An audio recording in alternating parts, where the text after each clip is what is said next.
এখানে কিছু দেশি লতি নিলাম। লতিগুলা চিকন চিকন অনেকটা লম্বা ছিল। এরপর কেটে নিলাম, ভালোভাবে আঁশ ছাড়িয়ে নিলাম। অবশ্য কাটতে অনেকটা সময় লেগেছে। ভালোভাবে কাটার পর সুন্দর করে পানি দিয়ে ভালোভাবে ধুয়ে নিচ্ছিলাম। ধোয়া হয়ে গেলে এক্সট্রা পানি আর হলুদ দিয়ে চুলার উপর বসিয়ে দিলাম। একবার ফুটলেই চুলাটা অফ করে দিব।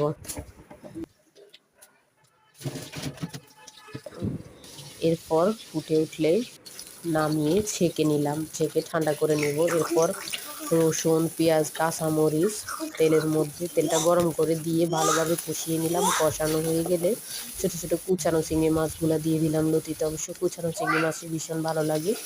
এরপরে লবণ, মরিচ, হলুদ, ধনিয়া গুঁড়া, জিরার গুঁড়া সবগুলো দিয়ে ভালোভাবে নেড়ে চেড়ে একটু পানি দিয়ে কষিয়ে নিলাম।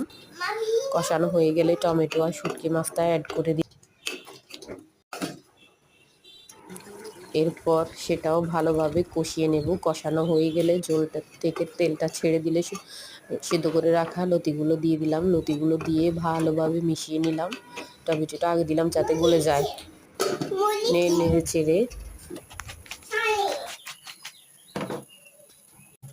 পাতিলটা ধরে ভালোভাবে নেড়ে চেড়ে দিলাম। এরপর গলা যাতে না ধরে এই জন্য তেঁতুল নিলাম। তেঁতুলটাকে একটু পানি দিয়ে ভালোভাবে কষলিয়ে নিলাম।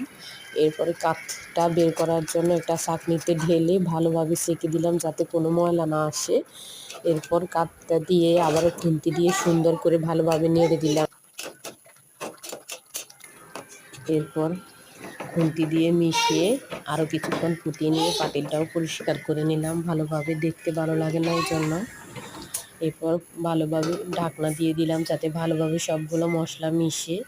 একটু চুলাটা বন্ধ করে নিলাম। এরপরে গরম গরমে